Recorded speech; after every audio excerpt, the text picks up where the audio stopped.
Husband खत्म हो गए सर। मेरा बाबू चला गया हमको छोड़ के। मैंने बाबू को बहुत ठीक कर दिया, इतना राजेश्वर में डॉक्टर अखिलेश गंदे गंदे इशारे कर रहा था मुझे सर। चलता था ना तो मुझसे सट के क्रॉस करता था सर। मैं इग्नोर कर देती थी कि मेरा हस्बैंड है यहाँ पे, वरना अगर बाहर होता चप्पल खोल के मैं मारती सर ऐसे इंसान को। अचानक से मेरा दुपट्टा खिंचाया बहुत जोर से। मैंने सोचा क्या हो रहा है, जब मैंने पीछे मुड़ी तो मेरे कमर पे उस आदमी का हाथ था और मेरा दुपट्टा वो ज्योति कुमार खींच रहा था। और जब मैंने उस आदमी को देखा ना तो वो मुस्कुरा रहा था। मैंने ऐसे दुपट्टा खींचा और मैं कुछ नहीं बोल पाई डर से। वो पाइप ही नहीं लगाया था सर, बस मास्क लगा के छोड़ दिया था। ऑक्सीजन सप्लाई आ ही नहीं रहा था। मेरा बाबू डर गया बहुत ज्यादा। ऑक्सीजन सिलेंडर देखता था और कहता था वो खत्म हो जाएगा, वो खत्म हो जाएगा। वो ऑक्सीजन सप्लाई बंद कर देते थे ताकि बेचैन होके लोग खरीदे उन्हीं से। हम भी खरीदे सर, मैंने भी खरीदा, क्या करते। वो पाइप ही नहीं लगाया था सर, बस मास्क लगा के छोड़ दिया था। ऑक्सीजन सप्लाई आ ही नहीं रहा था। मेरा बाबू डर गया बहुत ज्यादा। ऑक्सीजन सिलेंडर देखता था और कहता था वो खत्म हो जाएगा, वो खत्म हो जाएगा। वो ऑक्सीजन सप्लाई बंद कर देते थे ताकि बेचैन होके लोग खरीदे उन्हीं से। हम भी खरीदे सर, मैंने भी खरीदा, क्या करते। एक ही सिलेंडर था, सिलेंडर मांगते मांगते कहीं नहीं मिला सर। मेरे हस्बैंड खत्म हो गए। 74 मैंने कर दिया 10 मिनट में मेरे बाबू का ऑक्सीजन लेवल मैंने बढ़ा दिया। आज 1 महीना पे मैंने ब्रश किया है सर, 1 महीने पे ब्रश किया है। इतना स्ट्रॉ लगा के सर, मास्क के अंदर से स्ट्रॉ लगा के बाबू को मैंने जूस दाल रोटी सब कुछ पिलाया सर। और ये लोग मेरे बाबू को खत्म कर देंगे। इतना ऑक्सीजन का किल्लत सर। एक ही सिलेंडर था, सिलेंडर मांगते मांगते कहीं नहीं मिला सर। मेरे हस्बैंड खत्म हो गए, मेरे हस्बैंड खत्म हो गए सर। मेरा बाबू चला गया हमको छोड़ के। सब मर जाएंगे सर, सब मर जाएंगे। एक डॉक्टर एक दिन आए राजेश्वर में, कहते हैं अरे ये बेड अभी तक नहीं खाली हुआ है, मतलब ये आदमी अभी तक नहीं मरा है। पागल हो गए हैं हम ही, अब मर जाएंगे इस कोरोना के चक्कर में। अब तो क्यों जॉब कर रहे हो, छोड़ दो, आपकी जगह कोई और आ जाएगा। सर हम लोग नोएडा में रहते हैं, मैं और मेरे हस्बैंड। अभी होली में हम लोग बिहार आए हुए थे सर, होली मनाने के लिए। पूरी फैमिली का गेट टुगेदर था। 9 अप्रैल को मेरे हस्बैंड की तबीयत खराब हुई, फीवर हुआ उनको काफ़ी तेज़। हमने कोरोना का 2-2, 3-3 बार टेस्ट करवाया, नेगेटिव आया।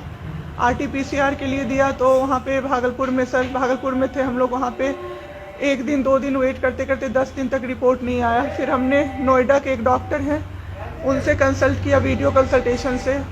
उन्होंने बोला कि CT चेस्ट करवाना है। हम लोग भागलपुर गए और CT चेस्ट करवाए तो उसमें उनका इन्फेक्शन आया। 60% लंग्स उनका उसमें इन्फेक्टेड था, डैमेज नहीं था, इन्फेक्टेड था बस। बाकी लंग्स का हर चीज़ परफेक्ट था, सारा चीज़ नाक का गले का सब कुछ नॉर्मल था, उसमें रिपोर्ट में था। फिर हम लोग नेक्स्ट डे ग्लोकल हॉस्पिटल है भागलपुर में, ग्लोकल हॉस्पिटल लेके आए। वहाँ पे एडमिट कराया हमने ICU में। मेरी मदर की भी तबीयत ख़राब थी, मेरी मम्मी और मेरे हस्बैंड दोनों एक साथ एडमिट हुए। वहाँ पे इतनी लापरवाही हुई उनके साथ, इतनी लापरवाही हुई।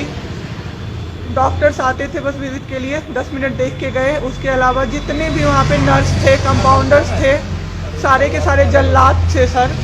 कोई दवाई तक नहीं देना चाहता था पेशेंट। मेरी मदर टचवुड बेटर कंडीशन में थी थोड़ी, मेरे हस्बैंड बोल भी नहीं पा रहे थे उस समय तक। इशारे से पानी का ऐसे ऐसे बताते थे लेकिन कोई उनको पानी नहीं पिलाता था सर। वो मुझे हार के फ़ोन करते थे कि पानी पिला दो। जब मैं अंदर जाती थी तो ये लोग हल्ला करते थे कि क्यों जा रहे हो अंदर। फिर भी मैं जाके उनको पानी पिलाती थी, जूस पिलाती थी। रेमडेसिविर इंजेक्शन का नाम आप लोगों ने अभी तक सबने सुन लिया होगा कि कितनी मुश्किल से मिल रहा है। डॉक्टर ने वहाँ सजेस्ट किया, मेरे 2-2 पेशेंट थे वहाँ, हमने बहुत मुश्किल से अरेंज किया। जब वो इंजेक्शन मिला तो एक दिन रात को जब इंजेक्शन देने लगे, हाफ इंजेक्शन फ्लोर पे गिरा दिया उन्होंने। हमने कहा कि इतना महंगा इंजेक्शन है, इसी का असर होके ठीक होते ये आपने कैसे गिरा दिया। उन्होंने कहा कि 50,000 का भी गिरा देता ना तो तुम कुछ नहीं कर पाती अभी। हम लोग चुपचाप वहाँ से सर हट गए। थोड़ी देर बाद वहाँ पे मेरे हस्बैंड को मैंने देखा कि उन्होंने 2-3 बार पॉटी किया था, यूरिन पास किया था, कोई क्लीन करने नहीं आ रहा था सर। 6 घंटे से वो उसी गंदगी पे पड़े हुए थे। उन्होंने मुझे फिर फ़ोन किया, बस फ़ोन कर पाते थे सर, बोल भी नहीं, बस मिस्ड कॉल आती थी, मैं समझ जाती थी कि कुछ परेशानी है उनको। जब मैं गई तो मैंने देखा पूरे गंदे बेड पे मेरे हस्बैंड 6 फीट 2 इंच के सर, पूरे गंदे पे वो सोए हुए थे सर। मैंने ज़बरदस्ती सबको बुलाया, एक आदमी था ज्योति कुमार करके, ज्योति कुमार, सब लोग ध्यान से इसको कवर कीजिए। ज्योति कुमार एक कंपाउंडर था वहाँ पे। कौन सा हॉस्पिटल का नाम? Glocal hospital Bhagalpur. Jyoti Kumar compounder है वहाँ का, मतलब जो अटेंडेंट सब होते हैं ना वो है, लड़की नहीं है लड़का है ज्योति कुमार।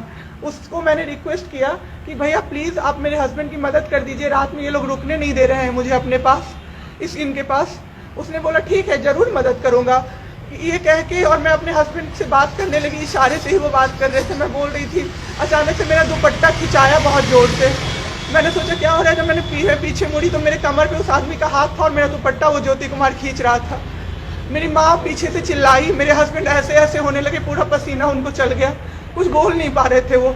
जब हम लोग ठीक थे ना, मैं बाहर निकलती थी ना, कोई मुझे ऐसे देखता था ना नॉर्मली ही, तो कहते थे आंख निकाल लूंगा, क्या सोच के इसको देख रहे हैं। और मेरे हस्बैंड उस दिन बेड पे पड़े हुए देखते रहे कि मेरी वाइफ का कोई दुपट्टा खींच रहा है। और जब मैंने उस आदमी को देखा ना तो वो मुस्कुरा रहा था। मैंने ऐसे दुपट्टा खींचा और मैं कुछ नहीं बोल पाई डर से कि मेरे हस्बैंड यहाँ पे है, मेरी माँ यहाँ पे है, ये लोग कुछ कर देगा। इस डर से मैं कुछ नहीं बाहर निकली। मैं बाहर निकल के मैं दम से बैठ गई। वो आदमी मेरे पास फिर आया, मुस्कुरा के बोला मैं ध्यान रखूंगा। मैंने बोला ठीक है भैया आप ध्यान रखना। मैंने कुछ नहीं बोला उसको, कुछ भी नहीं।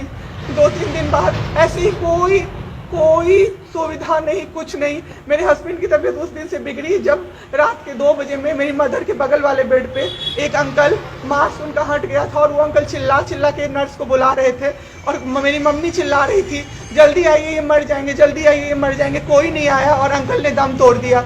ऐसे 3-4 लोग उस 2-3 दिन के अंदर दम तोड़े हैं बिना केयर के, बिना नर्स के आए। सारी नर्स टेबल कुर्सी लगा के सो जाती थी, कहती थी पागल हो गए हैं हम ही, अब मर जाएंगे इस कोरोना के चक्कर में, अब तो क्यों जॉब कर रहे हो, छोड़ दो, आपकी जगह कोई और आ जाएगा। उसके बाद वहाँ से बाई पैप वहाँ उस हॉस्पिटल में नहीं अवेलेबल था। मेरे हस्बैंड की तबीयत एक दिन बहुत ख़राब हो गई, उन्होंने मायागंज रेफर कर दिया, भागलपुर मायागंज हॉस्पिटल। हम लोग अभी मायागंज आए, मायागंज की और हालत ख़राब। आईसीयू में 4 बेड था।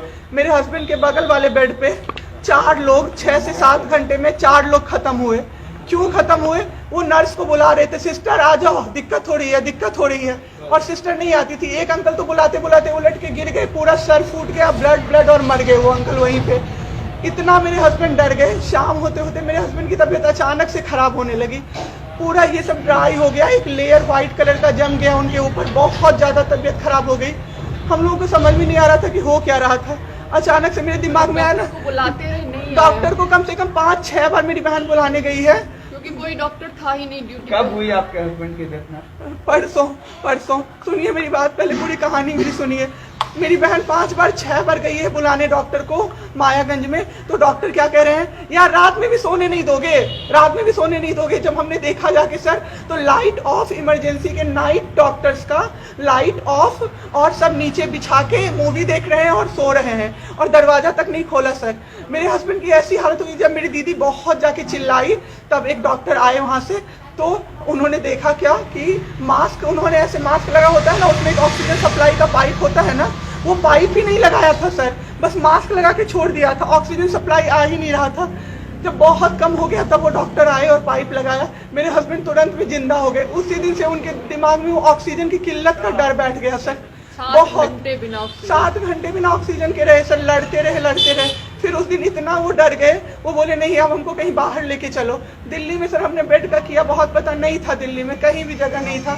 हम पटना आए, राजेश्वर हॉस्पिटल में सर पटना आए। यहाँ पे इन्होंने कहा आईसीयू में अटेंडेंट नहीं अलाउड है, नहीं जाओगे आप। मेरे हस्बैंड रोने लगे कि मेरी वाइफ को बस भेज दो, वो रहेगी तो मैं ठीक हो जाऊँगा। इन लोगों ने नहीं अलाउ किया सर। आज मैंने देखा, एम्बुलेंस से हम लोग भागलपुर से पटना आए थे राजेश्वर, रास्ते में उनको 3 बार पॉटी हुई थी सर। उसी गंदे बेड पे उनको 4-5 घंटे राजेश्वर में सुलाया रहा। मैं 10 बार जाके बोली बाहर से कि सर प्लीज़ बेड क्लीन कर दीजिए, वो हम लोग देख लेंगे ना। एक डॉक्टर निकले, मैंने बोला, वो मेरे हस्बैंड अंदर से ना बोल नहीं पा रहे थे, अंदर से ऐसे कर रहे थे, बुला रहे थे सबको। मैंने कहा सर वो बुला रहे हैं किसी को बाहर से, तो एक डॉक्टर मुझे कहता है अरे छोड़िए ना, वो छोड़ा तो ऐसे ही बौखला रहा है जब से आया है। मैं उस समय कुछ नहीं कर पाई सर। उसके बाद उनका ऑक्सीजन लेवल जब 37 हो गया, तब मेरे साथ मेरी दीदी थी, मेरे जीजा जी थे और मेरे जेठ थे। तब मैंने अपने जीजा जी को बोला कि अब मेरे से नहीं रहा होगा, मुझे किसी तरह से अंदर भिजवाइए।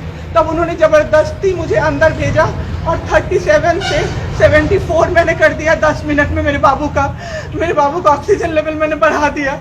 उसके बाद इन लोगों ने मुझे बोला, मैंने बोला सर अटेंडेंट अलाउड है, सारे के अटेंडेंट बैठे हुए थे, तो एक डॉक्टर ने मुझे बोला अटेंडेंट अलाउड नहीं रहेंगे तो कैसे काम चलेगा, सब तो कोरोना से बीमार पड़ रहे हैं, हम लोग कितना देखें, हम लोग क्या मर जाए खांसते खांसते सबको देख के, बैठिए चुपचाप और देखिए। 15 दिन तक सर एक टेबल पे एक लगातार मैं बैठी हूँ। आज 1 महीना पे मैंने ब्रश किया है सर, 1 महीने पे ब्रश किया है मैंने। बाबू को बहुत ठीक कर दिया, इतना स्ट्रॉ लगा के सर, मास्क के अंदर से स्ट्रॉ लगा के बाबू को मैंने जूस दाल रोटी सब कुछ पिलाया सर। इतने ठीक हो गए ना कि जो डॉक्टर फर्स्ट डे बोला था ये बचेगा नहीं, वो डॉक्टर सर 3-4 दिन बाद कहता है टचवुड क्या कर दिया आपने इनके साथ, ये तो एकदम ठीक हो गए, गजब का फाइट दिया आप दोनों ने मिलके। मुझे क्या पता था कि मैं फाइट दे रही हूँ और ये लोग मेरे बाबू को खत्म कर देंगे।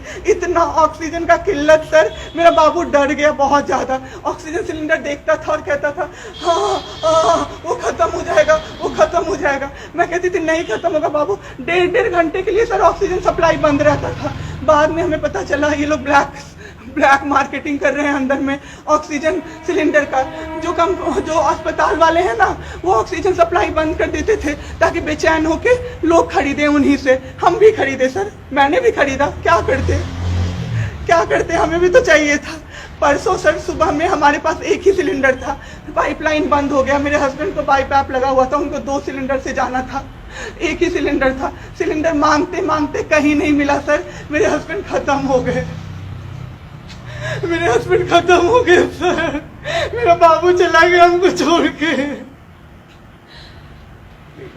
आपके साथ जो यहाँ पे भी सर, यहाँ पे राजेश्वर में डॉक्टर अखिलेश गंदे गंदे इशारे कर रहा था मुझे सर। चलता था ना तो मुझसे सट के क्रॉस करता था सर, मैं इग्नोर कर देती थी कि मेरा हस्बैंड है यहाँ पे, वरना अगर बाहर होता चप्पल खोल के मैं मारती सर ऐसे इंसान को। वहाँ पे मायागंज हॉस्पिटल में डॉक्टर्स, कोई भी डॉक्टर नहीं आता है, कोई सीनियर डॉक्टर नहीं, जूनियर डॉक्टर नहीं, और पेशेंट की सिर्फ एंट्री कर देते हैं कि फिजियोथेरेपी किया गया। ये मेरे बाबू नाक का क्या करते हैं, नेबुलाइज किया गया, 4 बार नेबुलाइज किया गया, कोई चीज नहीं होती है, सिर्फ पेशेंट की एंट्री कर देते हैं। एंट्री सब किया हुआ रहता है कि ये बड़े डॉक्टर आए, ये बड़े डॉक्टर आए, उन्होंने पेशेंट को देखा, नेबुलाइज किया, फिजियोथेरेपी हुआ, पेशेंट को कुछ नहीं, मतलब सीपैप पे पड़ा हुआ पेशेंट, और उसको देखने के लिए 24 घंटे में कोई नर्स नहीं आती है। रूम बंद करके और सब सोते रहते हैं। दरवाजा ठकठकाइएगा तो चिल्ला के बोलेगी दूर भागो यहाँ से, कोरोना पेशेंट के यहाँ से आई हो, हम लोग अभी रात में नहीं आ सकते। हम लोग क्या मर जाए पेशेंट के लिए? कोई नहीं आता है, कोई नहीं आता है देखने के लिए किसी को।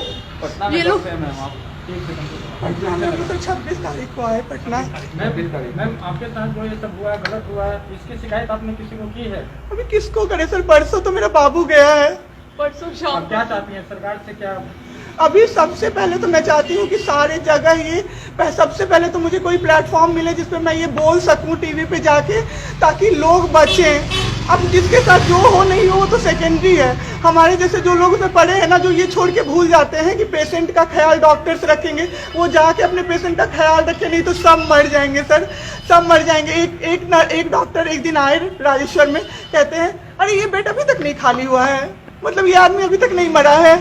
एक आदमी के बारे में आप सोचो सर जरा सा, आप सोचो सर जरा सा। मेरे हस्बैंड को वेंटिलेटर पे नहीं रखा सर, वो शायद बच जाते। और जब मेरी एक फ्रेंड है डॉक्टर, उसने बात की कि आपने वेंटिलेटर भी क्यों नहीं रखा, तो झूठ कह रहे हैं कि फैमिली वालों ने मना किया। क्योंकि हमें कोई सजेशन नहीं दिया गया कि वेंटिलेटर पे आप रख सकते हो, कुछ भी नहीं सर। वो बस वेट कर रहे थे कि ये बेड खाली हो।